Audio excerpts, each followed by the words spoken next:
The bird dog is an exercise that lots of people use. I sometimes refer to it as a diagonal because the reach is like a diagonal reach, opposite arm and opposite leg.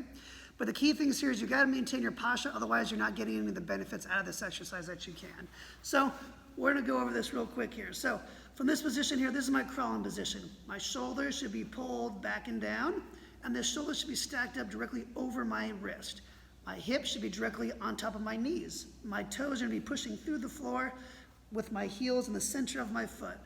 What I mean by that is as I'm sitting here, I don't want my toes to be, let my heels come out and my heels go in. I want them to be right in the middle of the feet, okay? So I'm locked in place here. Shoulders are backing down. Toes are pushing through, hips over the knees. Now, my back should be flat here. I don't want my chest to come up and my back to extend. I don't want to be my butt tucked forward here. I want to be that neutral position, that back nice and flat. So think about it being a table, straight line from your ear, shoulder, your hip, all together. So I'm locked in here. Step number one we're going to work on is going to be a single arm reach.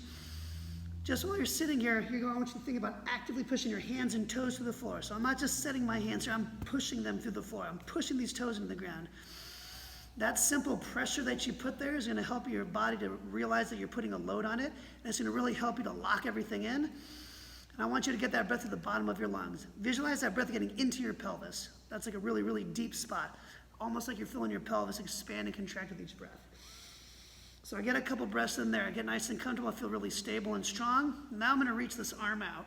When I reach this arm out, these lines do not change. Shoulders are over the wrists, hips are over the knees.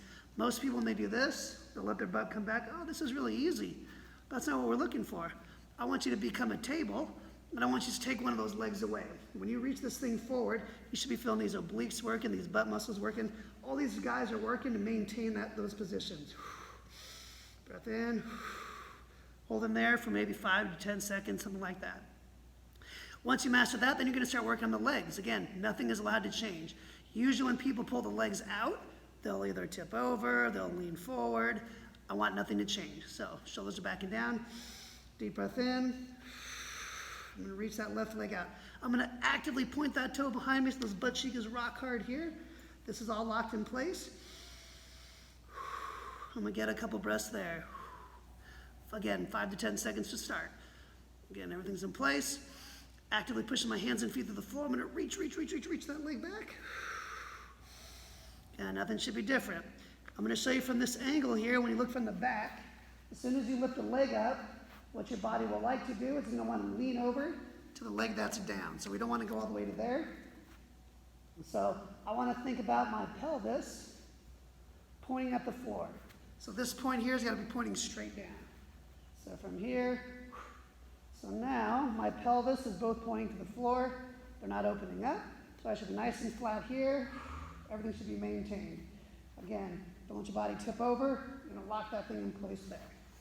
So once you've mastered reaching the arm out and the leg out individually, then you can start putting them together. So now, shoulders are backing down, pushing those toes to the floor. Again, actively. We're not just lazily sitting here. We're pushing hard into the ground with our hands and feet.